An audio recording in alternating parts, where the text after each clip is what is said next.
Aku dari mana? Siapa yang membuat aku? Siapa yang membuat dunia ini? Nanti kalau aku mati akan kemana? Tujuannya kemana? Yang menjelaskan mengapa ada berbagai agama dan kepercayaan di atas muka bumi. Kenapa tahap-tahap wahyu itu harus demikian? Karena menyiapkan manusia mengenai puncak wahyu. Saudara-saudari semuanya, Shalom Alaikum. Kita mau bicara mengenai mengapa banyak agama di dunia ini. Saudara-saudari, kredo Gereja Katolik diawali dengan kalimat "Aku percaya akan Allah" atau "Aku percaya akan satu Allah". Semua hal akan runtuh kalau bagian ini runtuh.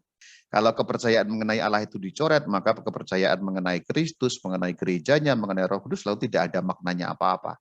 Di dalam KGK 27 itu dikatakan seperti ini, kerinduan akan Allah sudah terukir dalam hati manusia karena manusia diciptakan oleh Allah dan untuk Allah. Jadi ini kita bicara manusia secara umum ya, bukan manusia yang sudah dibaptis atau yang mengenal Allah atau yang Kristen atau yang Katolik, bukan. Tapi ini manusia secara umum. Ternyata kalau kita melihat fenomen dalam dunia manusia, kerinduan akan Allah itu memang sudah ada di dalam hati manusia. Terjemahan dalam bahasa Indonesia mengatakan terukir. Kalau kita melihat dalam aslinya bahasa Latin dikatakan inscriptum. Inscriptum itu apa sih? Ditato ya. Inscriptum itu tertulis ya, tergurat. Kira-kira seperti gambar itu. Secara universal, manusia itu merindukan Allah. Ada sesuatu yang di luar dirinya yang lebih berkuasa, sesuatu yang tidak mati, sesuatu yang kuat. Kalau manusia itu lemah, manusia itu rapuh, manusia bisa mati, maka manusia itu mengetahui di luar dirinya yang mengatasi dirinya, itu ada sesuatu. Sebutannya memang bisa macam-macam. Di dalam bahasa agama kita kan Allah, kalau dalam bahasa Indonesia, kalau bahasa Inggris ya God, kalau bahasa Latin ya Deus, kalau bahasa Yunani ya Theos, macam-macam bahasanya. Termasuk juga sesuatu yang tidak dibahasakan menurut Allah yang personal. Pokoknya ada sesuatu lah. Ada supreme being, ada sesuatu yang ultimate gitu. Kalau bahasa-bahasa filsafat dipakai seperti itu. Pendek kata, manusia bahkan sejak dari zaman yang begitu kuno ketika belum ada kebudayaan yang canggih seperti sekarang, kerinduan akan Allah itu sudah ada tergurat di dalam hati manusia.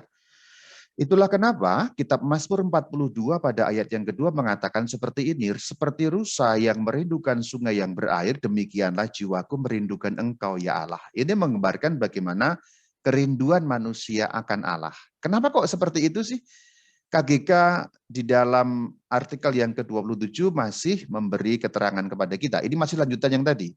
Kalimatnya begini, makna paling luhur martabat manusia terletak pada panggilannya untuk memasuki persekutuan dengan Allah.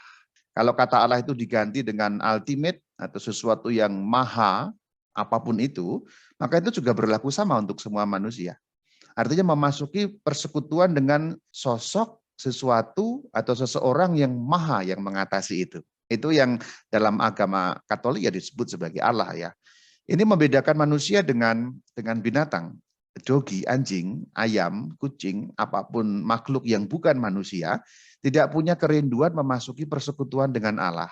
Tidak bisa mengenali Allah. Itulah kenapa sejauh kita bicara mengenai jiwa, kalau ngomong jiwa manusia dan jiwa binatang, kata yang sama dipakai untuk manusia dan untuk binatang artinya lain. Kalau jiwa manusia selalu berarti roh. Roh berarti jiwa yang punya kemampuan mengenali Sang Pencipta, mengenali the ultimate itu, mengenali Allah. Maka itu yang membedakan manusia dengan binatang.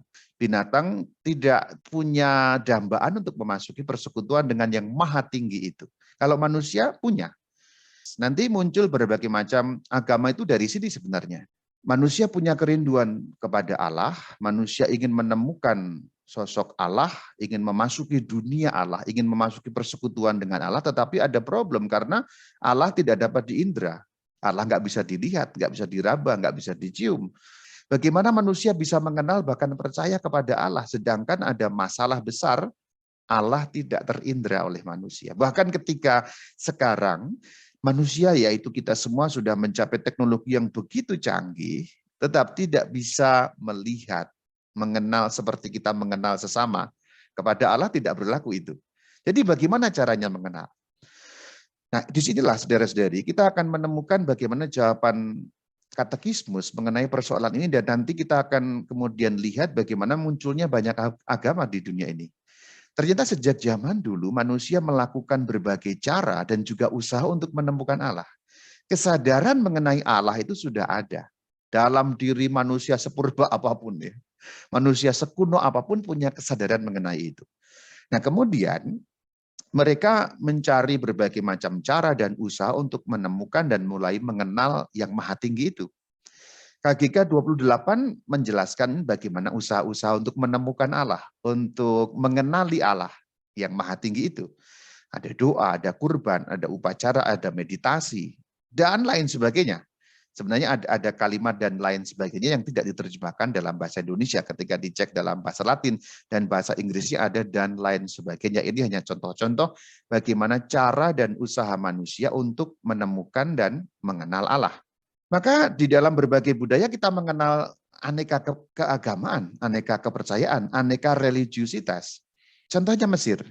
Maka kalau kita memandang apapun yang ada dalam kebudayaan-kebudayaan itu ya, seperti agama Mesir misalnya penyembahan kepada matahari atau dewa matahari, dewa Ra dan dewa-dewa yang lain dalam struktur kedewataan Mesir, maka sesungguhnya ini bagian dari cara dan usaha untuk menemukan Allah, apapun itu. Jadi dengan mempelajari sejarah bagaimana munculnya keagamaan ini, kita sebenarnya akan lebih menghormati dan menghargai hal-hal yang dilakukan oleh orang-orang zaman kuno, tidak dengan mengatakan itu salah, itu sesat, itu kafir, tapi menghargai bahwa itu semua adalah usaha dan cara yang dipakai oleh manusia untuk berusaha menemukan Allah. Meskipun nggak selalu ketemu, tapi itu usaha mereka ya. Nah, Stonehenge misalnya. Ini usaha-usaha bagaimana yang maha tinggi itu ingin dijangkau oleh mereka, oleh manusia-manusia pada zaman itu. Suku-suku terpencil, suku-suku terasing, dengan berbagai macam tarian, dengan berbagai macam upacara-upacara.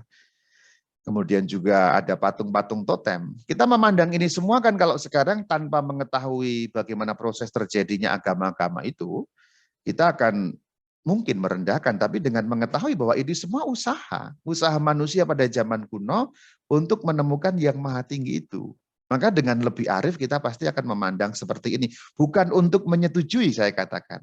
Bukan untuk mengatakan itu jalan yang benar, bukan. Tetapi untuk mengatakan itu usaha-usaha manusia dalam konteks mereka yang tidak selalu berhasil menemukan apa yang dicari. Tapi mereka mencari sesuatu yang lebih tinggi dari diri mereka itu dengan totem. Bahkan dalam bentuk-bentuk yang sangat simpel, sesajen misalnya. Kita melihat orang memberikan sesajen di pohon besar, ya kita bisa mengatakan orang kok nyembah pohon, orang kok nyembah batu, tapi sebenarnya bukan itu yang aslinya terjadi kan. Orang yang memberi sesajen kepada gunung, kepada pohon, kepada batu, karena dia memandang ada yang lebih besar di atas dia. Konsepnya kan mesti begitu memahaminya. Maka sebenarnya kita memperhatikan aneka upacara, aneka kurban yang dibuat oleh orang-orang kuno, bahkan yang masih juga yang diteruskan sampai zaman sekarang, tentu dengan lebih arif memandang itu semua sekarang. Dan gereja memandang itu dengan arif, tidak semata-mata mengatakan itu sesat, itu kafir dan sebagainya. Karena itu semua bentuk religiusitas manusia. Karena manusia kan makhluk religius, saudara. Ini semua menunjukkan betapa religiusnya manusia. Meskipun dalam pandangan iman Kristen, kemudian ada banyak hal yang tidak cocok kan begitu. Kalau kita memandang, oh ini kok menyembah matahari, menyembah sesuatu yang bukan Allah. Tapi sebenarnya yang mereka maksudkan adalah menyembah Allah. Hanya konsepsi tentang Allah yang kemudian mereka pahami tidak sematang yang kita miliki. Nah gitu. Kali ini saya tidak terlalu bicara bahasa Jepang ya. Silakan Anda mulai mencerna sendiri, karena ini juga bukan tema yang cukup gampang untuk kita bahas sesungguhnya. Kita lihat bagaimana manusia itu makhluk religius juga terdapat di dalam Kisah Rasul 17 ayat 26 sampai 27. Dari satu orang saja ia, Allah maksudnya, telah menjadikan semua bangsa dan umat manusia supaya mereka mencari Allah dan mudah-mudahan mencari-cari dan menemukan Dia. Dikatakan mudah-mudahan menemukan. Memang beberapa tidak ketemu dan cukup banyak tidak ketemu. Tetapi ada usaha mencari.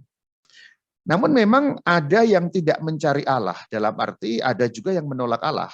Ya, dalam fenomen yang modern kan kita mengenal juga ateisme. Meskipun kalau kita membedah ateisme sesungguhnya tidak semua orang ateis menolak Allah. Ada yang menolak Allah, ada yang menolak konsep Allah, ada yang menolak konsep kekristenan mengenai Allah, ada yang menolak konsep barat mengenai Allah, ada yang menolak Allah secara personal, ada yang menolak konsepsi Allah yang personal, macam-macam. Ateisme itu beda-beda. Artinya bukan selalu kalau orang ateis menolak Allah dalam arti seperti yang kita pahami mereka tidak menyembah apapun, enggak selalu begitu. Ada cukup banyak orang ateis yang menyatakan di atas dirinya ada sesuatu, tapi dia tidak mengatakan itu Allah, tapi apapun itu ya.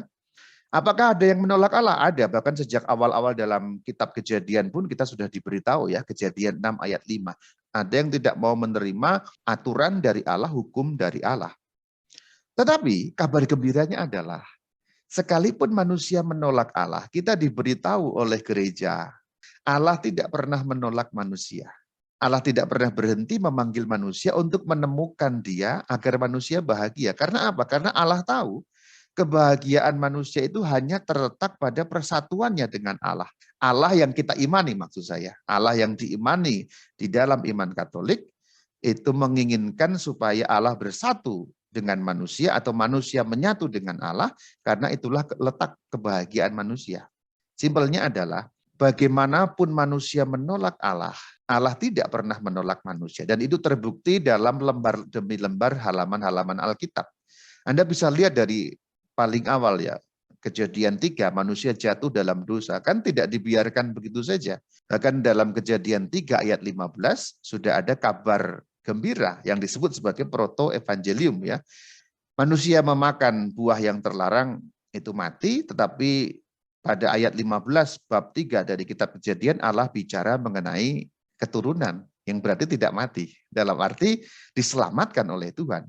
Dan itu dalam lembar-lembar Alkitab selalu begitu. Penolakan demi penolakan yang dilakukan oleh manusia tidak pernah dibalas oleh Allah dengan penolakan. Bahkan di dalam iman Katolik kita sekalipun, bahkan sekalipun manusia yang dikatakan jatuh ke dalam dosa, mortal sekalipun, atau dikatakan manusia masuk neraka, itu bukan karena Allah menolak manusia, tidak pernah ada konsep itu. Masuknya orang ke neraka kan bukan karena Allah menolak satu atau dua manusia tertentu, apalagi dengan predestinasi yang ditentukan dari semula masuk neraka, tidak demikian kan. Tapi konsepnya adalah manusia itu sendiri yang menolak Allah, menolak keselamatan yang dari Allah. Itulah kenapa kita kenal dosa menghujat Roh Kudus. Nanti Anda bisa lihat di Katkit apa maksudnya dosa menghujat Roh Kudus itu. Ini buktinya bahwa Allah tidak pernah menolak manusia.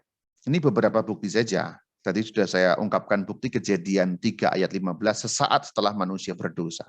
Ini zaman Abram. Kejadian 12 ayat 3. Olehmu, maksudnya oleh Abram.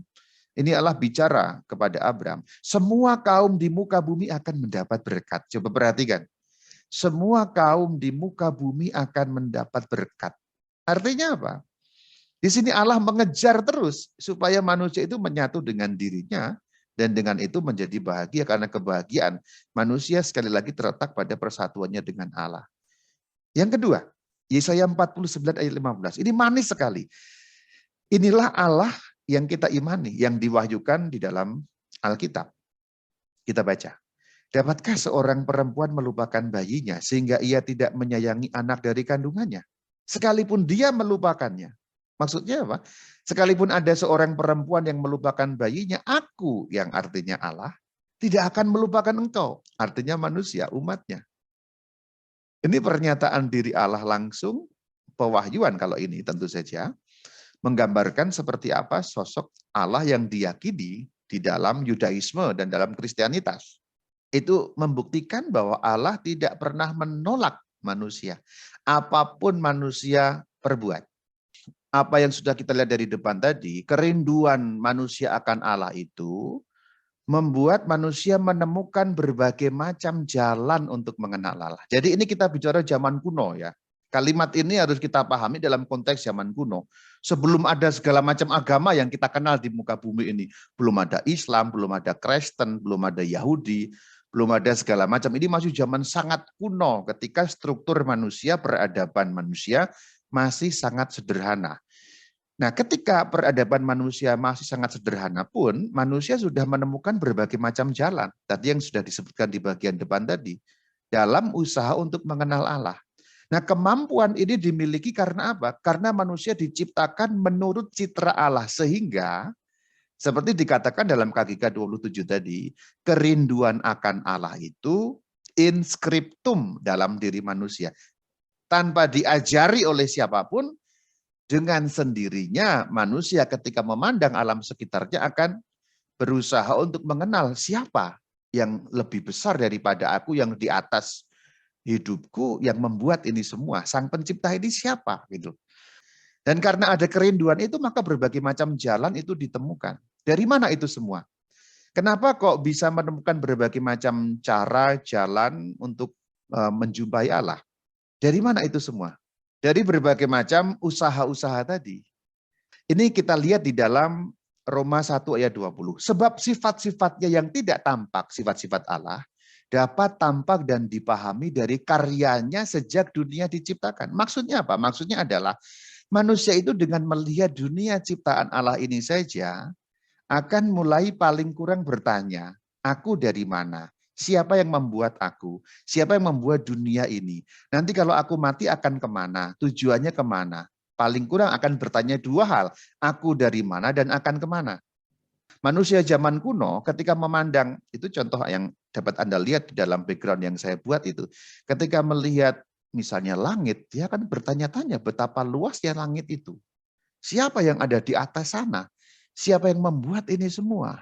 Orang Mesir kuno ketika mereka melihat matahari, sebenarnya bukan fisik matahari itu yang dilihat oleh orang Mesir kuno, yang kita anggapnya menyembah matahari. Mereka melihat siapa menciptakan ini semua, siapa pemberi kehidupan di bumi ini. Mereka melihat bahwa matahari membuat semua hal di bumi menjadi tumbuh, tanaman tumbuh, dan segala hal tumbuh. Lalu mereka pastilah di belakang matahari itu ada sosok yang menggerakkan. Lalu mereka menganggap matahari ada dewanya. Lalu mereka menyembah dewa Ra. Itu konsepsi-konsepsi seperti itu kan muncul dari memandang alam, memandang dunia ciptaan, memandang kosmos, memandang alam ciptaan ini semua gitu. Jadi itu saudara-saudari. Jadi apa yang kita bicarakan ini bukan zaman sekarang, tetapi lebih pada ribuan atau ratusan tahun lampau sebelum ada agama-agama ya.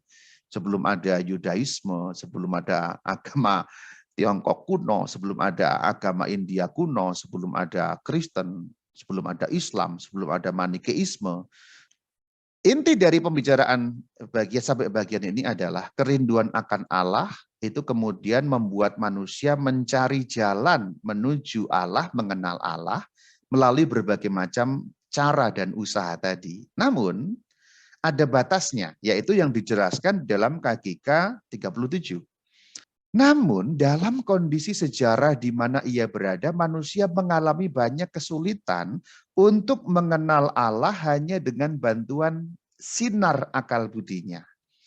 Jadi gereja Katolik mengakui ada kesulitan juga.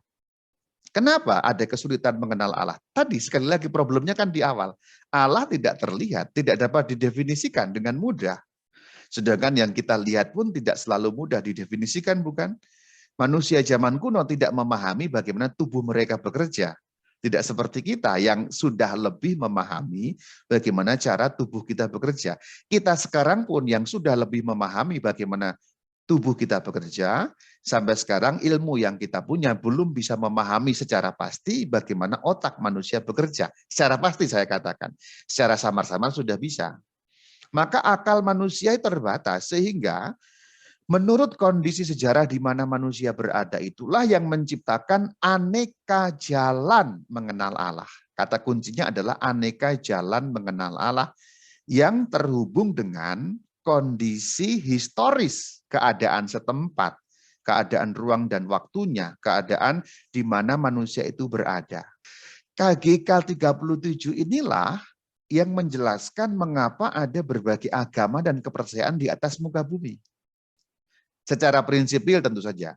Secara teknis kita tidak memiliki penjelasan yang pasti, tetapi secara prinsip kita memiliki penjelasan yang pasti bahwa adanya berbagai macam agama dan kepercayaan di atas muka bumi ini karena kondisi sejarah ruang waktu manusia yang berbeda, sehingga manusia dengan akal budinya kesulitan untuk mengenal Allah. Dalam bahasa yang lebih simpel saya katakan, manusia rindu akan Allah, mengetahui samar-samar mengenai Allah. Tetapi orang di Tiongkok berpikir berbeda dengan orang di India. Orang di India berpikir berbeda dengan orang di Afrika. Orang di Afrika berpikir berbeda dengan orang di Eropa. Orang di Eropa berpikir berbeda dengan orang di Amerika. Orang di Amerika berpikir berbeda dengan orang di Pasifik. Orang di Pasifik berpikir berbeda dengan orang di Australia. Orang di Australia berpikir berbeda dengan orang di Asia Tenggara. Apa yang dimaksudkan berpikir berbeda? Fenomen mengenai sesuatu yang maha tadi itu dipahami berbeda-beda penjelasannya. Karena akal budinya berbeda, terikat kondisi sejarah yang berbeda, konteksnya berbeda, yang dipahami di dalam pandangan dunianya berbeda, atau dalam bahasa filsafat, worldview-nya berbeda, pandangan dunianya berbeda, bagaimana mereka cara memandang dunianya berbeda. Saya beri contoh untuk lebih menyimpulkan persoalannya. Orang di Eskimo hidup dengan es ya. Kita ini kan seringkali menggambarkan neraka itu kan panas berarti api ya Pak ya. Tapi Anda bayangkan untuk orang Eskimo panas itu apakah itu petaka atau musibah atau itu sesuatu berkah untuk orang Eskimo? Panas itu. Berkah, terbalik dengan kita. Nah, itu dia. Jadi bagaimana orang Eskimo akan menggambarkan neraka kira-kira Pak? Bagaimana kondisi neraka menurut orang yang hidup dalam dunia es? Kira-kira bagaimana Pak? Ini kita pakai akal sekarang. Dingin yang lebih dingin lagi mungkin ya. Artinya pasti penggambaran mengenai siksaan tidak mungkin panas kan bagi mereka? Iya, nalarnya begitu. Kebayang nggak?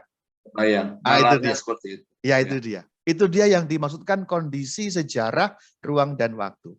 Jadi bagaimana memikirkan sesuatu mengenai siksaan, atau sesuatu yang buruk, atau sesuatu yang baik, atau surga, itu pasti akan berbeda sekali. Kalau Anda hidup di dunia padang gurun, sesuatu yang digambarkan bagus, itu kan berarti ada air ya. Iya. Maka gambaran-gambaran surga itu nanti ada aliran air. Misalnya kalau kita membaca kitab Wahyu, kenapa gambaran surga itu ada aliran air? Karena konteksnya orang Israel itu kan padang gurun, sedangkan air itu sesuatu yang akan menghidupkan padang gurun. Jadi kenapa kok ada banyak agama dan kepercayaan di atas muka bumi? Karena manusia memikirkan apa ini sebenarnya semuanya ini. Dari mana saya, akan kemana saya, siapa yang di atas saya. Dan penjelasan atas berbagai macam fenomena itu berbeda di tiap kebudayaan, berbeda di tiap kondisi, berbeda di setiap tempat, ruang, dan waktu yang berbeda, karena kondisinya memang berbeda. Sehingga gambaran tentang sesuatu juga bisa berbeda-beda. Gambaran tentang kebahagiaan itu bisa berbeda. Yang membahagiakan di tempat A belum tentu membahagiakan di tempat B. Itulah kenapa penjelasan lalu menciptakan sistem kepercayaan yang berbeda, itu melahirkan agama. Maka agama-agama bisa banyak karena itu semua penjelasan akan fenomena yang sama, tetapi kondisinya berbeda. Mesir menemukan Tuhan Allah itu seperti ini, ya. Dewa Ra, ini Dewa Ra, Dewa Matahari. Kenapa? Karena pertanyaan mereka terjawab dengan itu. Itulah kenapa kita tidak perlu heran, kenapa orang Maya, orang Aztec ini Amerika Selatan, supaya hujan turun, mereka mempersembahkan manusia, mengambil jantungnya dalam keadaan hidup. Karena memang penjelasan yang mereka dapatkan seperti itu. Akal budi memahami fenomen dunia di Amerika Selatan seperti itulah. Sebelum ya datangnya Yahudi dan kekristenan, itu semua adalah cara akal budi manusia menemukan jawaban atas siapa itu Allah bagi mereka. Tentu namanya tidak selalu Allah ya. Jadi jangan Anda kira juga kepercayaan mengenai dewa-dewi itu bukan kepercayaan yang terkait dengan Allah, tetapi Itulah pencarian manusia akan Allah dengan akal budinya yang menemui banyak kesulitan. Itulah kenapa kalau kita bicara tentang Allah, apapun namanya, pasti terbatas. Itu diingatkan di dalam KGK nomor 40. Itu seperti ini loh. Nah ini agak filosofis yang ini. Kita andaikan Allah itu kubus, bangun ruang 3 dimensi. Nah kemudian kita adalah garis yang di bawah itu, 2 dimensi. Mungkinkah sesuatu yang 2 dimensi bisa mengenali atau melihat yang 3 dimensi? Susah, tidak mungkin bahkan. Tidak mungkin. Karena bujur sangkar tidak punya dimensi tinggi. Itulah kita kalau memandang Allah. Maka semua yang kita katakan tentang Allah sangat terbatas. Nah itulah kenapa manusia itu nabrak-nabrak ketika tidak diberi wahyu atau tidak menggunakan wahyu. Karena agama-agama kuno semua adalah agama akal budi. Akal budi memang bisa mengenal Allah, tetapi banyak kesulitan yang ditimbulkan juga. Karena garis tidak mungkin mengenal kubus. Karena tidak terbayangkan, tidak kelihatan, tidak dimengerti, tidak diucapkan seperti perkataan Santo Yohanes Chrysostomus. Ini saya beri contoh langsung. Kalau kita membaca Alkitab, bahkan Alkitab sebagai wahyu Allah itu sendiri, ketika ada kata-kata atau kata kerja atau tindakan mengenai Allah, itu hanya dapat kita pahami menurut cara pandang kita. Contoh, Kejadian 1 ayat 31. Allah melihat segala yang dijadikannya itu. Allah melihat, berarti Allah bisa lihat. Tapi pertanyaan kedua, Allah punya mata? Allah tidak punya mata, karena Allah itu roh. Roh tidak mungkin punya sesuatu yang jasmani. Kalau tidak punya mata, bagaimana Allah caranya melihat? Berarti kata melihat di sini tidak pernah sama seperti kalau kita manusia melihat. Ini gambaran saja. Allah memang melihat, tetapi bukan dalam cara seperti kita melihat dengan mata fisik ini. Jadi menjadi kompleks kan kata-kata dalam Alkitab itu. Ketika Alkitab menuliskan segala sesuatu mengenai tindakan Allah, itu hanya dapat dimengerti kalau tindakan Allah itu dipersamakan seperti tindakan manusia. Allah melihat. Selanjutnya ini ada mata Tuhan. Kejadian 6 ayat 8 mengatakan ada mata Tuhan. Berarti istilah mata Tuhan di sini itu bukan harafiah, berarti Allah punya kornea. Berarti sejauh kita membaca mengenai Allah, itu semua adalah gambaran yang harus dibuat supaya kita paham. Kalau nggak dibuat begini, kita nggak paham tentang Allah. Contoh yang lain ini, Kejadian 3 ayat 8. Tuhan Allah berjalan-jalan di taman. Jadi yang tampaknya gampang dalam Alkitab, tidak segampang yang kita kira, saudara. Ini semua Allah harus digambarkan berjalan-jalan. Seakan-akan Allah itu manusia, supaya kita bisa memahami bagaimana Allah bertindak. Dalam istilah teknis, ini yang namanya antropomorfisme. Antropo manusia, morfem bentuk.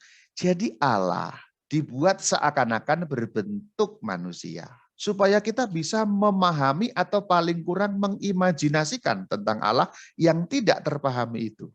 Bahkan ketika dikatakan Allah murka, contoh Bilangan 25 ayat 3. Ini bukan seperti tante-tante galak yang marah-marah itu ya. Ini sekali lagi gambaran. Allah sedih, Allah murka. Itu semua tindakan manusiawi yang dikenakan pada Allah. Tujuannya apa? Supaya kita paham mengenai Allah. Jadi isi Alkitab itu semua, sejauh mengenai Allah, tidak pernah harafiah demikian. Karena akal budi kita tidak akan sampai kalau ditulis harafiah seperti adanya Allah. Tidak mungkin sampai akal budi kita. Seperti garis yang berusaha memahami kubus tadi. Tidak mungkin bisa. Allah hanya bisa kita pahami kalau dimasukkan ke dalam akal budi kita. Masalahnya adalah agama-agama yang timbul dari akal budi tadi, memahami sangat terbatas, sehingga pemahamannya menjadi berbeda-beda sesuai dengan konteks. Lalu agama yang benar yang mana? Yang dari atas tentu saja, yang diwahyukan Allah. Nah disinilah kita mulai bicara mengenai wahyu. Yuk sekarang kita bicara mengenai wahyu. Wahyu ilahi diperlukan untuk menerangi akal budi. Kenapa? Kita sudah lihat betapa terbatasnya akal budi. Di sini ada konsep Allah yang memperkenalkan diri. Inilah wahyu. Menurut KGK 51, sebenarnya wahyu Allah itu isinya hanya dua. Siapa itu Allah? Apa kehendak Allah? Isi Alkitab kan sesungguhnya memperkenalkan pribadi Allah. Allah Maha Pengampun, Allah itu seperti apa, sifat-sifatnya. Kita tidak bisa mampu menjangkau itu hanya dengan akal budi, maksud saya begitu. Karena justru karena tadi bagian depan Allah terlalu besar untuk kita jangkau. Lalu apa kehendaknya? Masalah yang timbul dari akal budi tadi adalah banyak kesulitan yang kemudian nabrak-nabrak sehingga tidak sampai pada kesimpulan yang benar mengenai apa sesungguhnya kehendak Allah. Contoh, saya beri contoh yang sudah nggak ada, karena kalau yang masih ada nanti penistaan agama Maya dan Aztek tadi itu. Menurut akal budi orang Maya dan orang Aztek, membunuh manusia lain sebagai kurban menyenangkan hati Allah. Tapi itu akal budi mereka. Tapi apakah itu yang sungguh Allah kehendaki? Kita mengorbankan manusia lain supaya Allah menurunkan berkat-berkatnya. Tidak. Itu kita kenal dari mana, Pak? Dari Alkitab. Dari Alkitab, yang adalah wahyu Allah. Tapi kalau kita bicara wahyu, saudara-saudari, wahyu Allah itu bertahap. Dan itu tampak sangat jelas di dalam perkembangan tahap Alkitab itu sendiri. Maka, kalau kita membaca Alkitab, kita tidak bisa membacanya begitu rupa atau dengan asal main pukul rata seakan-akan wahyu Allah itu bersamaan munculnya, tidak, bertahap. Saya sudah membahas di dalam Alkitab 8 seri. Atau kalau Anda mau buka, memahami Alkitab dalam 2 jam. Di channel YouTube Katkit saya sudah jelaskan bagaimana wahyu ilahi itu bertahap. Contoh bertahapnya, seperti kan ada pertentangan makanan haram, di Perjanjian Lama ada makanan haram. Di Perjanjian Baru, Yesus katakan tidak ada yang haram. Loh kok ini kok beda? Ini bukan beda. Tapi wahyu ilahi itu bertahap. Dulu manusia harus diajari, bahkan makan pun diajari. Menertibkan manusia. Ketika orang Israel berada di padang gurun, wahyu ilahi mengatur mereka dengan banyak aturan. Kenapa? Mereka hidup di padang gurun. Tidak tahu aturan. Hukumnya hukum rimba. Maka perlu ditertibkan lebih dulu orang-orang padang gurun ini. Nah, ketika konteks itu sudah lewat, maka itu tidak diperlukan lagi. Seperti kita memberi aturan kepada anak kita yang umurnya SD, ketika dia kuliah, peraturan yang SD itu tidak berlaku lagi. Bukan karena kita berubah, tetapi karena perkembangan itu berbeda. Maka wahyu ilahi pun berbeda. Itu yang menjawab kenapa kadang-kadang Perjanjian Lama dan Perjanjian Baru seperti memberi perintah yang berbeda. Ini karena orang-orang gagal paham, lalu menganggap ini Allahnya tidak konsisten. Perjanjian Lama mengatakan hari Sabat, nanti di Perjanjian Baru kok hari Minggu. Yang benar yang mana? Ini banyak kaum gagal paham. Contohnya itu, hari Sabat kita beribadat. Tapi itu kan untuk Perjanjian Lama. Itu contoh-contoh kecil ya. Bagaimana kaum gagal paham tidak melihat bahwa wahyu ilahi itu bertahap. Dan itu diingatkan di dalam KGK 53. Allah menyatakan diri secara bertahap kepada manusia. Ia mempersiapkan manusia secara bertahap untuk menerima wahyu dirinya yang adikodrati. Perhatikan, ketika Allah menyatakan diri dan kehendaknya, itu dikatakan secara bertahap. Jadi ada perkembangan wahyu. Nah, perkembangan wahyu itu dapat kita lihat dalam cerita Alkitab. Kalau kita lihat dalam Ibrani 1 ayat 1 dikatakan zaman dahulu Allah berulang kali dan dengan berbagai cara berbicara kepada nenek moyang kita dan seterusnya. Kenapa tahap-tahap wahyu itu harus demikian? Karena menyiapkan manusia mengenai puncak wahyu. Siapa itu puncak wahyu? Di dalam ajaran iman Katolik, puncak wahyu itu adalah Yesus Kristus Tuhan kita.